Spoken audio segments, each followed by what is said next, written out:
Middle school, bringing a knife to school because the girls didn't like me. They they used to jump me, and I didn't know, where I fit in. If I was black, if I was white, if I was both, and I could never really like fit into a certain. So I just kind of, I was me. I was me, and I defense, So moving along, growing up, things were normal, but they kind of weren't. That always stayed in the back of my mind because he would show up and he'd do plumbing at my mom's house. And actually, child services came to the house and I told on him.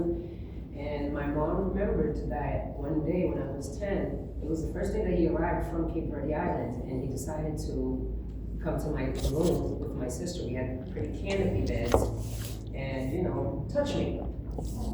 And I got up and I ran downstairs and I slept with my mom. And it's so funny, it was revealed years after that, and child services came because I brought a knife to school because I was afraid, being jumped. And and that story came out. And I said to my mom, do you remember the night that, such and such came from Cape Verde and I ran to your room and I slept with you? I said, that's when that happened. And, I grew, and so, that was revealed then. And I think she kind of lived with that feeling of she wasn't able to protect me, even after I said something. He constantly came to the house and he would fix things, and I would just feel so uncomfortable burning in my skin. And I always protected my sister, and the day that I told her the story about what he did to us, she started crying. She was like, I remember that. She said, I didn't think that you knew. I said, I knew. I used to protect you. And so my mom had a decision to make of not letting him come around, because the next steps in my life, I started to hang out with friends and started to drink, and I would drink and think about that all the time. So I guess my alcoholism, what I'm trying to say is it stemmed from childhood and not being protected by my mom. And when the subject always came up after that, she would just, try to wash, just forget about it, sweep it under the rug. That's what my culture does, we sweep things under the rug. But not me. I wasn't willing to do that, and so she had a decision to make to stop having him come to the house triggering me and my sister, and stop that relationship, or she was gonna have problems. And I think that she lives in guilt now because I always throw it in her face. I'm an alcoholic, that's just, that's what we do. But I have finally forgiven him. That is step. What step is it? I know it's a step because I always struggle with it. What step is that, you guys? Help me out. Forgive others. 9. That's tradition. Step. What? Right behind you. Yeah. It's 9, right? 9, yeah. Number 8. 8. Oh. Forgave him. All persons that we had harmed or no, I didn't harm him. Okay. But I've made an amends and I've forgiven him. And I didn't really feel like I was an alcoholic until my 20s, like 20s. I could do with it, I could do without it. And then I was introduced to cocaine from a boyfriend that I was dating. He had a lot of money, we would travel. His dad had a tobacco factory back in Cape Verde. And I got introduced to cocaine the first time that I actually tried it. It was like, he took me for a ride and he, put some powder, put powder inside of a cigarette. And that feeling of just being on top of the world, but I was scared. And I was really scared because I thought, I never did drugs and I never smoked cigarettes. He actually taught me how to smoke cigarettes and, introduced me to drugs. And I thought, in my 16, 17-year-old mind, that, it was like heroin. It's bad, you're high, it's drugs, it's like shooting up, and I'm waiting for this reaction of, I don't know what it was I was waiting for. And when I just saw that, it just elevated me and it put me in a place like, oh my God, this is absolutely amazing. I feel like I'm on top of the world. Kind of like, Scarface movie. I thought it was the best thing, the best feeling, until it wasn't. And then that's when I started, off to the races. I started drinking more and I started drinking more because the drugs would make me high and the alcohol would level it out. At least that's what I thought. And it was fun. I enjoyed it. A little too much. And then the misery started with not sleeping for a couple of days and just, I drank and I used so much and I thought I was invincible, but it was actually masking all the things that happened to me in my childhood. It got bad, it got really bad, and then in my 30s and 40s, I moved to Miami. I started modeling there. Miami pretty much chewed me up and spit me out. And I did horrible things, like I drank and used while I was pregnant with both of my children. I don't believe I just said that. Thank God it came out perfect. And God forgave me. So, first time I decided to get sober in Miami, I had a year sober, and then the first time that I walked into AA, I was like a deer in the headlights. And this lady just came to me and she said, "You're in the right place." And I just sat and I listened. And it was spiritual for me, because I didn't have I don't feel like I had a spiritual awakening because I have it now. I feel it now. But when I left there, I felt like all the lights were green, the flowers were blooming in front of my eyes, and I was so happy. I was so happy, everything was perfect. And I would even drink non-alcoholic beers just to feel like I was a part of. And then on my 1-year anniversary, I was like, I did it. And someone convinced me to have a glass of wine to celebrate. So I fucked that up. Moving forward,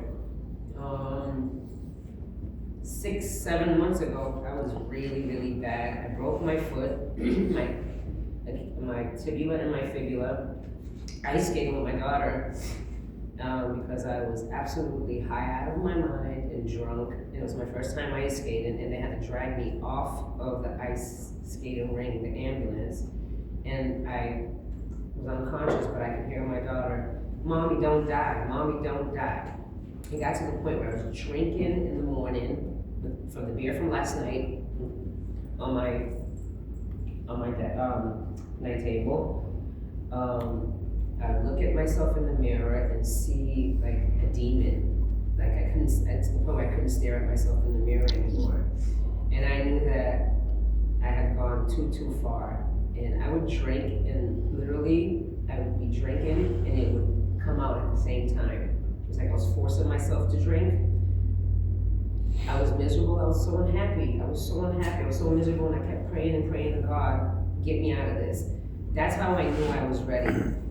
And finally I just said, I surrender. Like, I surrender. I don't want this anymore. I don't want to die.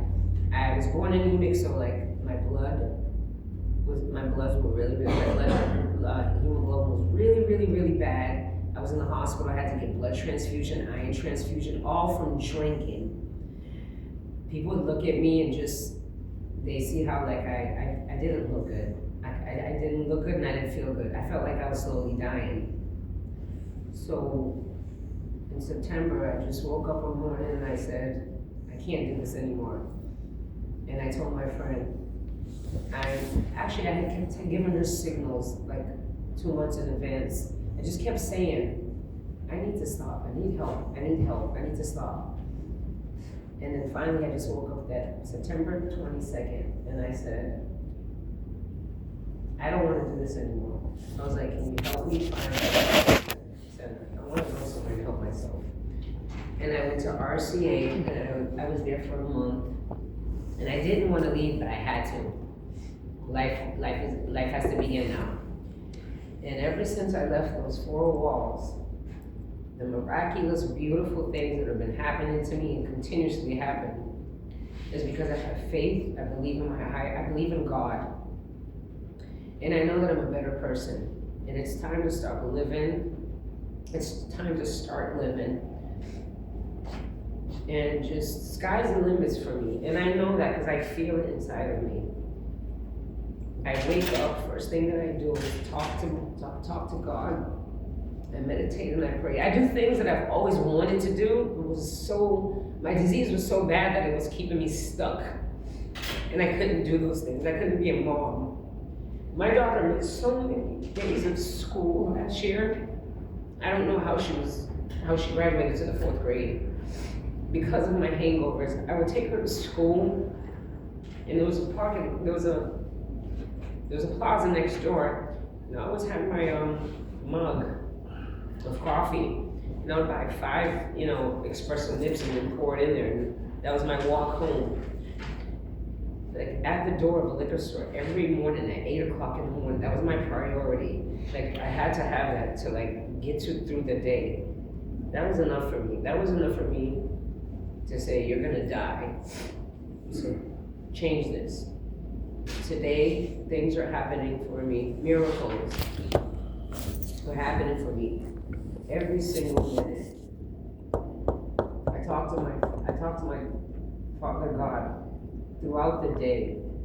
He even taps me on the shoulder every once in a while. He's like, you've gotten this far, and I will continue to protect you and push you through this. Every day is not, so great, but I will not pick up for anything in this world. I feel really, really amazing, and I know there's so much more happiness to come, and I'm excited about it. Forgive me from rambling. No, I keep going, yeah. Yeah, it's awesome. I forgive myself for the things that I've done. But I feel so amazing. It feels really good to be able to get up at 5 o'clock in the morning. It feels really good to have a roof over my head. I'm so grateful for shoes, food, to wake up my daughter and I'm happy and I'm not yelling at her and taking out my anger out on her. My son, my daughter, my mom, everyone's proud of me. And I can show up and suit up for people in life. But the number one thing is to show up and suit up for myself first. Because if I can't do that for myself, I can't do that for anyone else. And I'm grateful to have you guys. I don't know you from a hole in the wall, but I know we all have something in common. And I'm never judged. And I'm never judged here. I'm never judged here. And you guys are genuine. You're one of the most genuine people I've ever met in my life. And I'm gonna keep coming back every single day if I have to. And I'm gonna pray, and I'm just gonna do the next right thing. And I'll be okay as long as I don't pick up. That's my story. Thanks for allowing me to be honest. Yeah. Southern tradition. That was awesome.